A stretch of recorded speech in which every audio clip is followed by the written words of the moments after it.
साल 20 বছর হয়ে গেল, প্রায় 20 साल पहले मैं मोदी केयर ज्वाइन किया था। 20 years हो गया मेरा मोदी केयर में। एंड ऑनेस्टली एक एक साल गुजरता गया, एक एक साल जाता गया, और मेरे में इतना यकीन के साथ मैं आज कह सकता हूं कि नेटवर्क मार्केटिंग जैसा नोबल प्रोफेशन आज इस दुनिया में नहीं है। सबसे अगर नोबल और सबसे अगर अच्छा प्रोफेशन हो सकता है वो है network marketing. Yes, and I am telling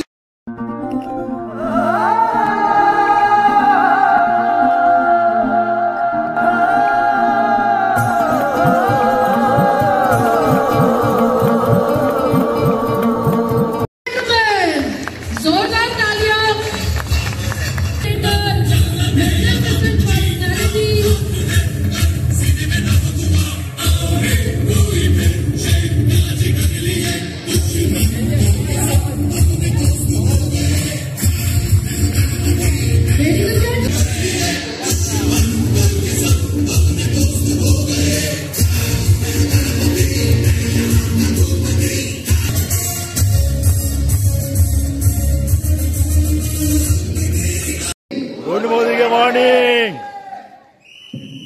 thank you Sanjay ji for all the love. इतना तो मैं डिजर्व करता नहीं हूं, लेकिन फिर भी मिल जाता है फ्री में। अच्छा लगता है कि ये टीम हिंदी और बांग्ला मिशिए বলছি, অনেক হিন্দি বাংলা আছে। सो 20 साल 20 বছর হয়ে গেল, প্রায় 20 साल पहले मैं मोदी केयर ज्वाइन किया था। 20 years हो गया मेरा मोदी केयर में।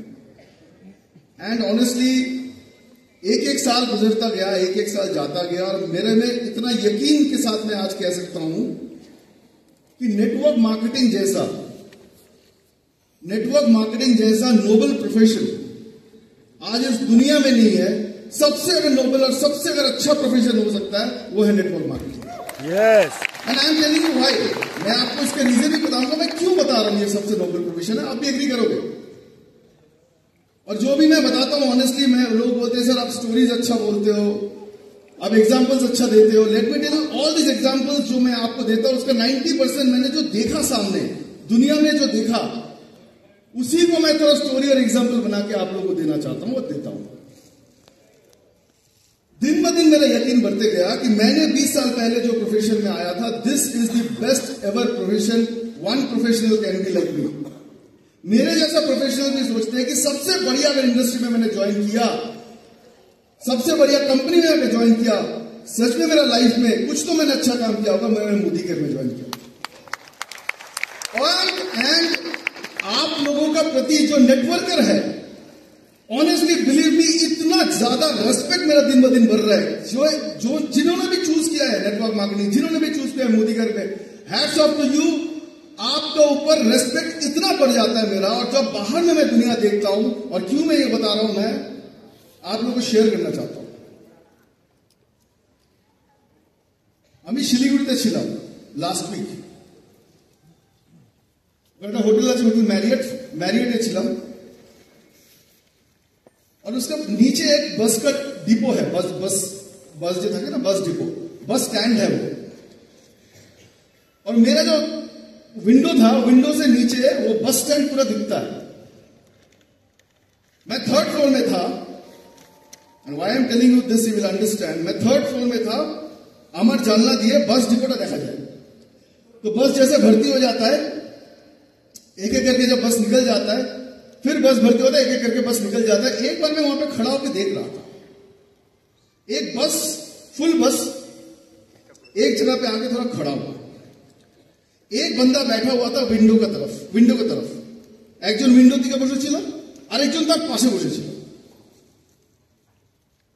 और एक विंडो की तरफ बैठा हुआ था, एक विंडो के बगल में जो था ऐसे बैठा हुआ था। एक भिखारी आया, नीचे खड़ा हुआ था भिखारी, खिड़की से জানলা দিয়ে হাত বলে দাদা কিছু দিয়ে দিন, ভিক্ষা করছে। যে উইন্ডোতে বসেছিল সে লোকটাকে পুরো देखते পাচ্ছে भिखारी। वो देख पा रहा था वहां पे भिखारी है, लेकिन उसका मन नहीं हुआ कुछ देने का। लेकिन जो बगल वाला जो वहां पे बैठा था उसका मन में आया कुछ देता हूं। मैं ऊपर से देख रहा हूं पूरा स्टोरी है। अब इस बंदे को और भिखारी को एक दूसरे को दिखाई नहीं दे रहा, लेकिन इसका मन में करूं? तो पॉकेट से 10 रुपया देके ऐसे हाथ बढ़ाया, हाथ पहुंच नहीं रहा था और बगल वाले को बोला दादा एक तो दिए देवे 10 टका। अच्छा, जैसे उसको 10 रुपया दिया, ভিখারি কিসকো বলা বেঁচে থাকো, কাকে বলেছে? যাকে দেখতে পাচ্ছে, যে দিয়েছে তাকে। পাশের লোকটাকে বলেনি। ভিখারি বলছে বেঁচে থাকুন, ভালো বিয়ে হোক, 10-12টা বাচ্চা হোক, আপনি বেঁচে থাকুন। পাশের লোকটা কিন্তু অ্যাকচুয়ালি दिए কিন্তু পাশের লোকটা दिया तो बगल वाला लोग ने, लेकिन नाम किसका हो रहा है? जो विंडो में बैठा था। जिंदगी में मैं सब ऊपर से सोच रहा था यही दुनिया है कि इसको देना था 10 रुपया, भगवान ने इसका पॉकेट से निकाला और माध्यम किसको बनाया, मीडियम किसको बनाया? जो बीच में बैठा हुआ था। जो बीच में बैठा था वो मीडियम है, वो सबसे स्ट्रॉन्गेस्ट है आज के दिन में। ये जो हम जाके जिसका घर में प्रॉस्पेक्टिंग करके मोदीगर बताते हैं ना, हम मीडियम है, हम सबसे स्ट्रॉन्गेस्ट है, क्योंकि हमारे थ्रू से किसी का जिंदगी बदल रहा है। हमारा थ्रू से किसी का जिंदगी बदल रहा है। इसीलिए आई respect this profession the most, कि हमें कुछ भी जाता नहीं है, लेकिन फिर भी हमारा थ्रू से भगवान ने हमें भेजा कि हमारा हाथ से किसी का जिंदगी बदलेगा। This is called networking, this is called मोदीगर। तो पहले तो आपके लिए गर्व होना चाहिए। You should feel proud of yourself that you have joined the best industry in the world, जिसका नाम है direct selling industry, and you have joined the best company in the world, which is called Modi Care, and you have joined one of the best team in the world, which is called Team MMA. Yes. কারণ না কারণ মাধ্যম দিয়ে কিছু করায়, আর মাধ্যম হচ্ছে সবচেয়ে বেশি ইম্পর্টেন্ট। কে দিচ্ছে আর কে পাচ্ছে তার থেকে বেশি হচ্ছে সে মাঝখানে যেটা করাচ্ছে। এই সবাই যারা নেটওয়ার্ক আছে না, আপনারা সবচেয়ে, আপনাদের আলাদা করে মন্দিরে যাওয়ার দরকার নেই। আপনাদের আলাদা করে মন্দিরে যাওয়ার দরকার নেই। প্রতিদিন এত লোকের আশীর্বাদ এমনি পাচ্ছেন যে আমাদের মন্দির না গেলেও সেটা পেয়ে যাবেন আপনারা অটোমেটিক। ওই থার্ড ফ্লোরে দাঁড়িয়ে দাঁড়িয়ে আমার খালি এটাই মনে হচ্ছিল, দিচ্ছে একজন, আশীর্বাদ পাচ্ছে আরেকজন। তাহলে দুজনের মধ্যে উস টাইমে ইম্পর্টেন্ট কোন হয়, ইম্পর্টেন্ট কার হাত থেকে গেল, কাকে দিয়ে করলো, সবকিছুর মধ্যে সবচেয়ে বেশি ইম্পর্টেন্ট যে মাঝখানে আছে। सेकंड हमें গেছি ডুয়ার্সে। আমি 4টে গল্প বলবো, ডোন্ট ওয়ারি, রিয়েল স্টোরি। डुवर्स से গেছি, मीटिंग চলছে। तो मीटिंग में जब ब्रेक होता है बीच में, মাঝে মাঝে ব্রেক হয়, তো ভদ্রলোক আমার কাছে আস্তে আস্তে এসছে। আরে এই কোশ্চেনটা আমি অনেকের থেকে শুনেছি। তো ভদ্রলোক আমার কাছে আস্তে আস্তে এসে বলছে, স্যার একটা কথা বলুন তো। আমি বললাম কি বলুন? বলছে একটা আমাকে সূত্র দিন, একটা আমাকে কিছু বলুন যাতে আমার लाइफ सक्सेसफुल होते पारे। একটা সূত্র, একটা কোনো পয়েন্ট বলুন, एक पॉइंट हमें ऐसा बताइए जो मेरा लाइफ सक्सेसफुल हो जाए। अच्छा কারোর কাছে আছে? কিন্তু আমি তো বলবোই কিছু, আমি তো ছাড়বো না। আজ আপনি কতদিন মোদি কেয়ারে আছেন? যে এতদিন, 2 বছর না 2.5 বছর বলুন। আপনি কি করছেন মোদি কেয়ারে? বলে আমি নর্মালি আসি, মিটিং অ্যাটেন্ড করি, চলে যাই। স্যার আপনি খালি আমাকে একটা কথা বলুন, আপনার কথা অনেক শুনেছি, আপনার ভিডিও প্রচুর দেখেছি, আপনি খালি আমাকে একটা কথা বলুন, একটা সূত্র এরকম বলুন যেটা করলে আমি सक्सेसफुल हूं। हिंदी में पूछ रहा था तो मैं हिंदी में उसको जवाब दिया। हमने बोला मुझे तो सूत्र वूत्र कुछ पता नहीं, ना ही मैं महागुरु हूं, मैंने जो देखा फिर आपको वो बोल सकता हूं। किसने पैसा कमाया मोदी केयर से, किसने सक्सेसफुल हुआ, मैं जो देखा मैं उसको बोल सकता हूं। तो बताइए एक सूत्र। अरे एक सूत्र का नाम है कि फंस जाओ। কি স্যার ফাঁস যাও, ফেসে যাও। আমরা তো বলি এই তুই ফেসে গেছিস, আমি বলছি ফেসে যাও। বলছে স্যার আমাদের তো इसमें तो उल्टा बोलते हैं कि हम सब फंस गए। हाँ फंस जाओ। अभी আমি একটা কোশ্চেন করছি আপনাদের সবাইকে। ফাঁস যাও কথাটার অর্থ হচ্ছে, ফেসে যাও কথাটার অর্থ হচ্ছে, যেটা হচ্ছে লোক নেগেটিভ সেন্সে না, এটা কত পাওয়ারফুল বলি। ফেসে যাও কথাটার অর্থ হচ্ছে, আপনি ধরুন একটা বাড়ি বানাবেন, ঠিক আছে বলছে একটা বাড়ি বানাবেন, একটা কন্ট্রাক্টরকে ডেকে আনা হলো কি আমি এই বাড়িটা বানাবো, তুমি আমার করে ফাইনাল সবকিছু বলো কি হবে। তো ড্রয়িং করে সবকিছু করে আপনার সামনে নিয়ে এসছে যে এই বাড়িটা আমি বানাবো আপনার জন্য।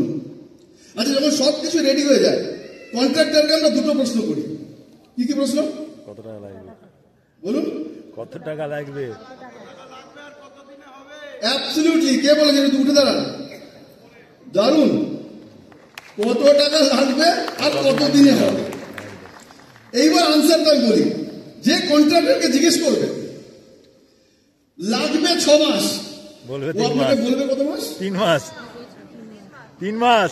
3 মাসে করে দেবো স্যার। ও মনে মনে খুব ভালো জানে 3 মাস 6 মাসের কমে এটা হতে পারে না, মিনিমাম 3 মাস। ওকে 3 মাস বলো আগে। আর যখন জিজ্ঞেস করবে কত টাকা লাগবে, লাগবে হয়তো 1 কোটি টাকা, ও আপনাকে কত বলবে? 50 লাখ। 50-60-এর মধ্যে করে যাবে। খুব ভালো মতো জীবনে 50-60-এর মধ্যে হবে না। ও কি জানে, প্রথমে একে ফাঁসাও, ফাঁসালে 50 লাখ দিয়ে ফাঁসাও, পরে 1 কোটি টাকা তো এমনি বার করে একদম। যখন যে ফেসে যাবে, তখন যে ঠিক কোনো না কোনো ব্যবস্থা করে নেবে। মোদী অনেক করছে কিন্তু ফাঁসেনি, ফাঁসেনি এখনো, করছি ফেসে যাও না, ফেসে যাও না। আরে ফেসে গেলেই তো পয়সাটা আসছে। স্যার আপনার ব্যাংকে আপনার কার ফান্ডে কত টাকা আছে, একটা গাড়ি নিয়ে নিন। না না, মাত্র 1 লাখ না 1.5 লাখ টাকা পড়ে আছে, আগে 7 লাখ টাকা হোক তারপর নেবো। এরা ফাঁসবে না মনে কেন বলি এবার, এটাও বলে দিল লজিক। 1.5 লাখ টাকা যখন আপনার কার ফান্ডে পড়ে থাকবে, তখন আপনি ভাববেন একটা 7 লাখ টাকার গাড়ি কিনি, রাইট? এই মানুষরা 7 লাখ পর্যন্ত ওয়েট করে, তখন আর 7 লাখ টাকার গাড়ি কিনতে চাইবে না, সে আবার বলে 15 লাখ টাকা। ওই গ্যাপটা থেকে যাবে অলওয়েজ। 15 লাখ টাকা জমে যাক, ও বলবে 30 লাখ টাকার গাড়ি কিনবো, গ্যাপটা থেকে যাবে অলওয়েজ। সেই জন্য মাঝে মধ্যে 1,35,00,000 টাকায় গাড়ি নিয়ে ফেসে যেতে হয়। 7 লাখ টাকা গেল, 14 লাখের গাড়ি হলে সেই ইএমআই আমি দিতে পারবো, সেই গ্যারান্টি আমাদের আছে। মোদিকার প্ল্যানে সেই গ্যারান্টি আছে। আগে তো ফার্স্ট হবে বাবা। সূত্র স্যার, সূত্র দিন। আরে সূত্র তুই ফাঁসিস কি এখন? এই জন্য জিজ্ঞেস করলাম মোদিকে কত বছর, 2.5 বছর ধরে কত টাকা পাচ্ছে? এই 1200-1300 টাকা চলে আসে। 1200-1300 টাকা না ফেসেও আসে মোদিকারে 10,000 টাকার মতো না ফেসেও আসে।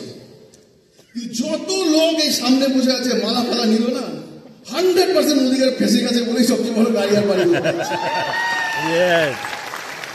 Right or wrong? কেউ যদি বলে মোদিকারে ফেসে গেছিস, বলবে ভালো হয়েছে ফেসেছি, আমি তো কতদিন থেকে ভাবছি ফাঁসবো। ব্যাস, অন্যের বইয়ের সাথে ফাঁসবেন না, বাস এদিকে সেটা আবার আমি ফেসে গেছি বলে স্যার বলেছেন ওখানে ফেসে আছে, ওইটা আমি বলিনি, মোদিকারের সম্বন্ধে বলছি। থার্ড পয়েন্ট যেটা শিখলাম, কদিন আগে থেকে আমাকে এসে বলছে স্যার টিমে না প্রচুর ফালতু লোক ঢুকে গেছে। আচ্ছা, ওদের কাছে ফালতু মানে কি? কাজ ফাজ কিছু করে না, খালি নেগেটিভিটি ছড়ায়। জলে বলতে দাদা, এটা বলছে টিমে না স্যার প্রচুর ফালতু লোক। এটা সব শিখে আমি যেখান থেকে শুনি, একদম এক্সাম্পল একটাও বানিয়ে বানিয়ে বলি না, শিখিয়েছি বলি, আপনারা বলবেন।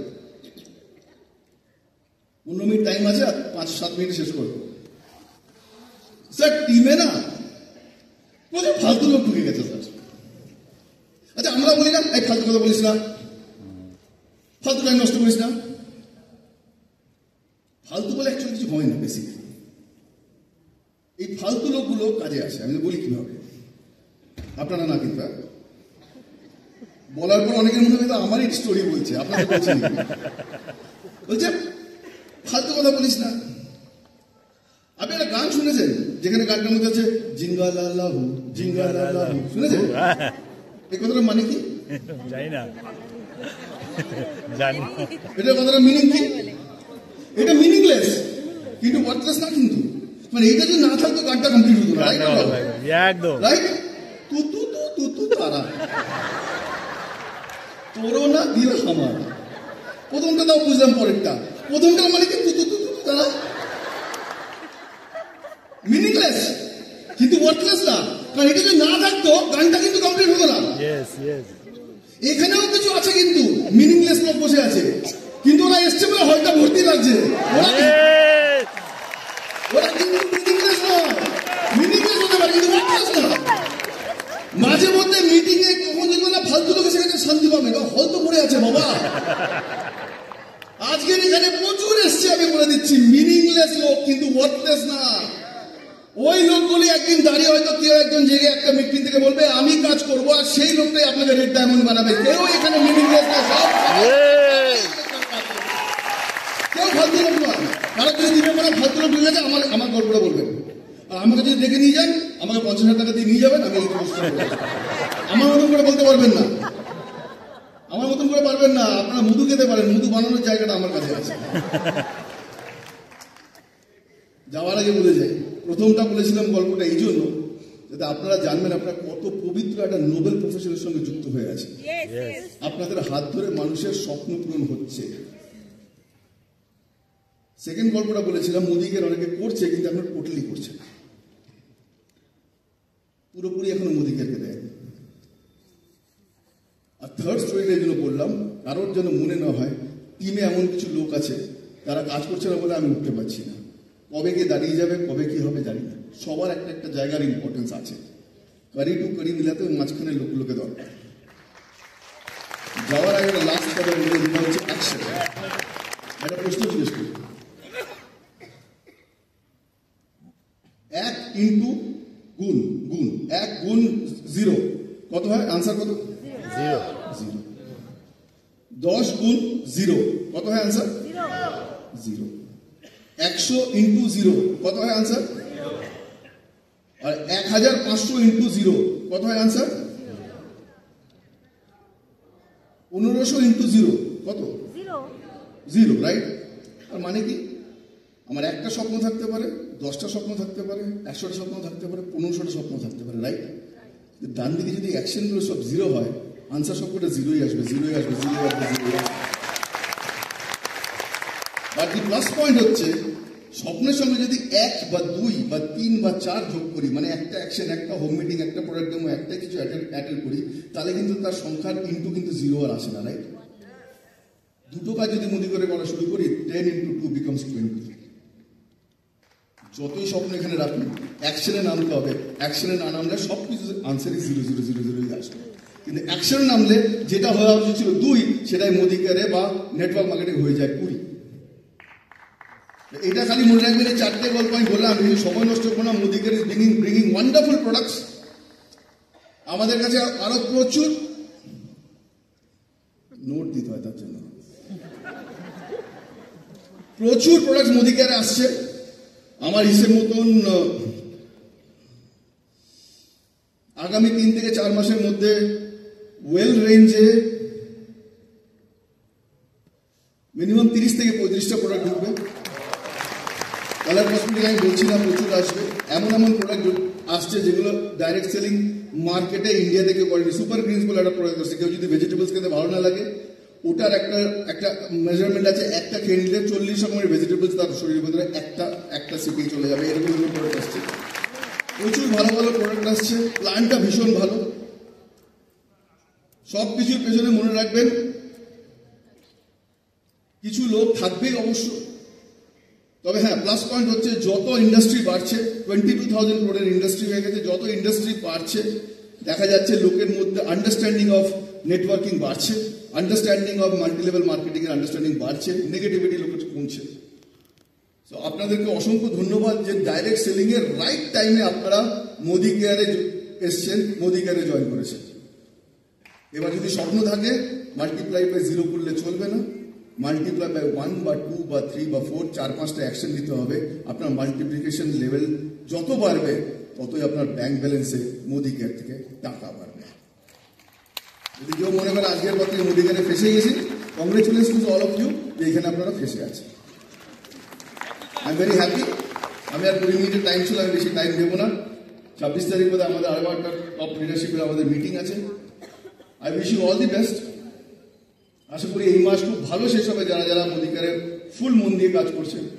আশা করি যা এক্সপেকটেশন আপনাদের আছে মোদি কেয়ার থেকে, যে স্বপ্নগুলো পূর্ণ করার চেষ্টা করছেন আপনার মোদি কেয়ার থেকে, আমার মনে হয় সেই স্বপ্ন ডিসেম্বরের মধ্যে অনেকেরই অ্যাটলিস্ট 50% স্বপ্ন এই ডিসেম্বরের মধ্যে মোদি কেয়ার থেকে পূর্ণ হয়ে যাবে। Thank you so much.